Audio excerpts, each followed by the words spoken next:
Voilà, nous fêtons à l'Académie d'agriculture de France notre 250e anniversaire. Et nous avons décidé de le faire après multes hésitations. Et je m'y suis résigné parce que j'ai horreur des anniversaires, mais bon, on ne peut pas éviter cette charmante manie française. Et nous avons choisi de ne pas regarder dans le rétroviseur, mais de faire un certain nombre de séances où nous posions, si possible, de façon originale, des questions de société, des questions économiques. Donc nous avons choisi 3 thèmes qui sont bien sûr du ressort de notre compagnie. Un qui s'est déjà déroulé au Conseil économique et social et environnemental sur l'alimentation mondiale. Il y en aura un cet été sur l'environnement et surtout sur l'eau. Et comme on ne voulait pas traiter l'eau en général, nous avons circonscrit le problème à la Méditerranée, ce qui ne manquait pas de perspective prémonitoire.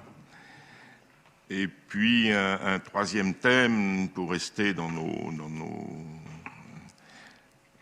sujets de prédilection sur la solidarité, un thème un peu plus éthique, philosophique, qui se déroulera au Sénat.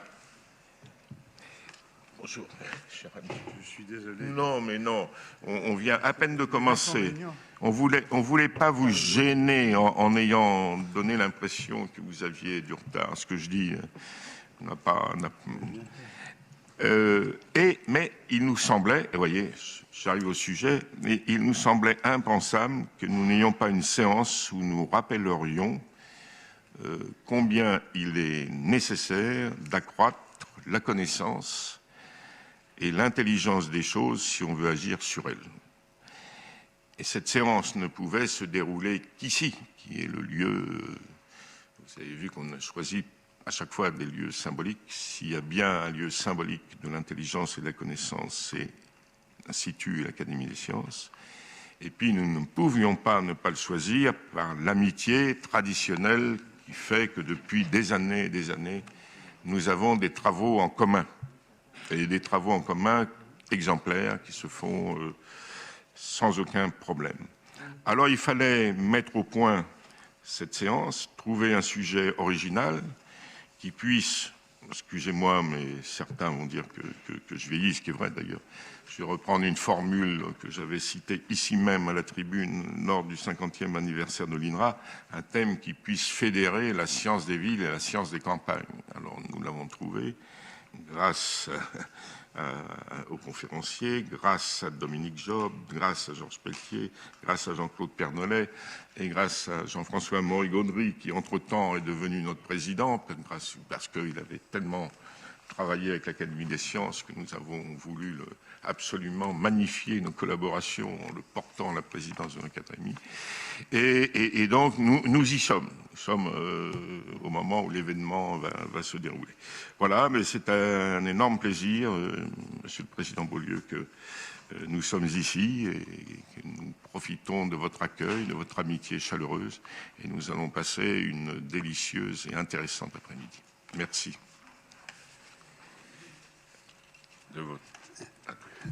Merci beaucoup, Monsieur le secrétaire perpétuel. Et évidemment, je suis d'abord navré d'avoir été quelques instants en retard. Il y a une grande manifestation au quartier latin qui m'a un petit peu troublé.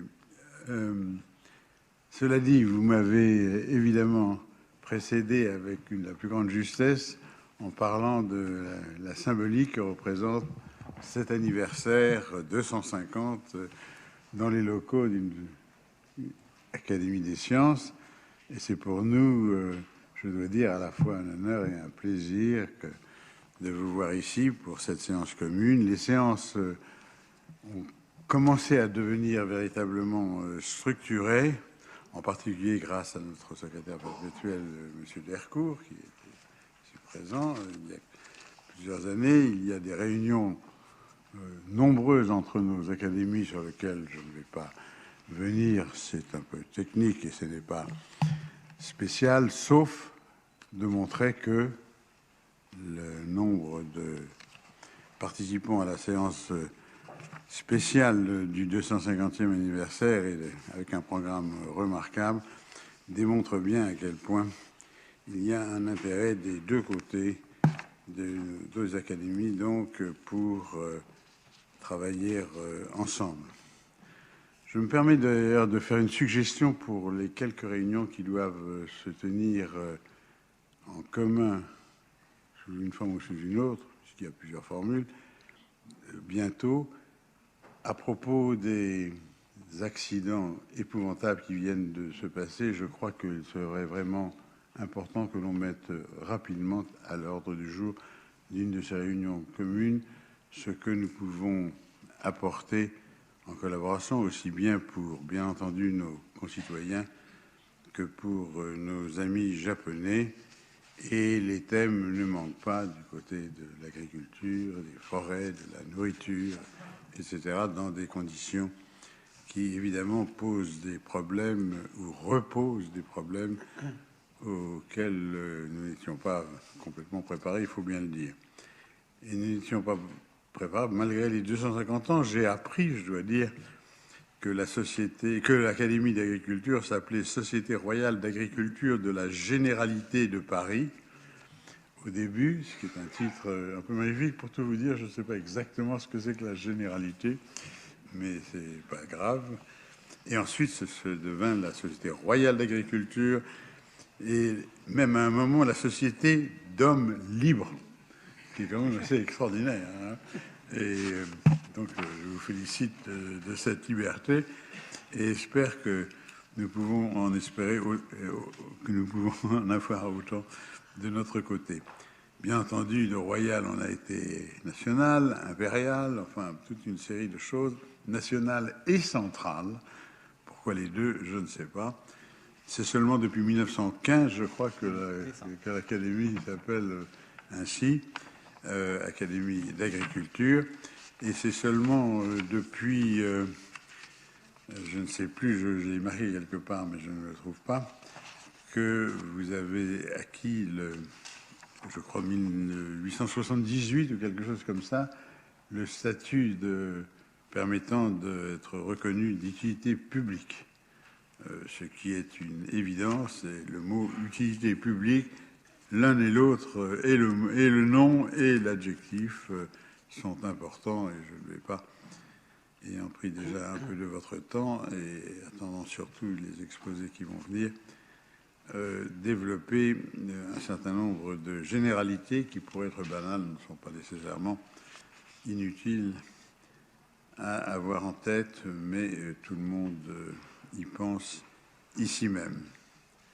Donc, pour commencer cette séance, je suppose qu'après M. Ballotin, nous aurons le président. Voilà. Nous aurons le président de l'Académie, M. Moreau-Gautry, qui va faire la véritable introduction après simplement celle d'hospitalité que aujourd'hui j'ai eu l'honneur de faire. En excusant ce que je n'ai pas encore fait, notre président et notre secrétaire perpétuel affectés aux sciences du vivant, qui l'un et l'autre ont été absents à leur grand regret et qui m'ont chargé de les représenter. Merci beaucoup, Monsieur le Président, Monsieur Beaulieu. Nous sommes très honorés de pouvoir réaliser cette séance du 250e anniversaire dans les locaux de l'Académie des sciences, et nous en remercions l'Académie des sciences. Nous sommes très heureux de pouvoir bénéficier de son hospitalité dans ces locaux magnifiques. Alors, la première société d'agriculture a été fondée par un décret pris en Conseil d'État à la demande du roi Louis XV le 1er mars 1761 et sur le rapport du contrôleur général Bertin, membre de l'Académie des sciences, qu'il présida en 1764 et en 1770. Cette société ne concernait au départ que la Généralité de Paris, comme vous l'avez dit, Monsieur Beaulieu, devant l'importance que le gouvernement entendait donner à l'agriculture au plan national. Le roi Louis XVI lui assigna le titre de Société royale d'agriculture. La fin du XVIIIe siècle est l'époque des Lumières où les élites manifestent une très forte confiance dans la science et souhaite lui voir jouer un rôle déterminant dans le gouvernement des peuples. À cette époque, l'agriculture était particulièrement en vogue. Voltaire, dans le dictionnaire philosophique, écrivait « Vers l'an 1750, la nation, rassasiée de vers, de romans, d'opéras, se mit à raisonner sur les blés. On écrivit des choses utiles sur l'agriculture, tout le monde les lit, excepté les laboureurs. » On parlait d'agromanie pour désigner le nouveau sujet à la mode. En effet, c'était surtout un problème discuté en salon et le monde agricole de terrain n'était pas très au fait de ces récentes découvertes. Quant à sa forme actuelle de l'Académie d'agriculture, elle résulte d'un décret pris après avis du Conseil d'État par le président de la République, le maréchal de MacMahon, le 23 août 1878, et sa dénomination comme Académie d'agriculture de France par un décret du président de la République, Raymond Poincaré, en date du 23 février 1915. Elle est reconnue d'utilité publique. Monsieur le Président de la République en est son protecteur et Monsieur le ministre de l'Agriculture en est le président d'honneur. L'Académie d'agriculture de France a pour mission de contribuer dans les domaines scientifiques, économiques, sociaux et culturels au niveau national, européen et international, au développement durable de l'agriculture, de l'alimentation et des secteurs connexes comme les forêts et les pêches. L'Académie d'agriculture de France compte 420 académiciens répartis en 10 sections. Parmi les savants illustres, on trouve Duhamel du Monceau, Quesnay, Buffon, Lavoisier, Parmentier, Dumas, Boussingault, Pasteur, Virmorin, Berthelot, dont plusieurs furent membres de nos deux académies. Les deux académies ont gardé au cours des siècles des liens proches et organisent chaque année 2 séances communes. 2 siècles et demi plus tard, en ce début du XXIe siècle, la confiance à la science s'est émoussée. Les sciences de l'agriculture et de l'alimentation n'échappent pas à la règle. Pourtant, il ne fait pas de doute que des techniques nouvelles seront encore nécessaires demain pour résoudre notamment les formidables problèmes posés par la dégradation des ressources naturelles et l'accroissement des populations. Leur élaboration passe par une recherche qui doit être tout à la fois libre pour être féconde et encadrée, tant pour éviter l'application hâtive de techniques appropriées que pour utiliser au mieux les moyens limités. La 250e anniversaire de notre compagnie est une bonne occasion de nous interroger sur le passé de l'Académie d'agriculture de France et plus exactement sur ce qui est connu et sur l'utilité de cette connaissance aujourd'hui. Et le sujet d'aujourd'hui porte sur les traces des domestications, des migrations et des invasions en agriculture.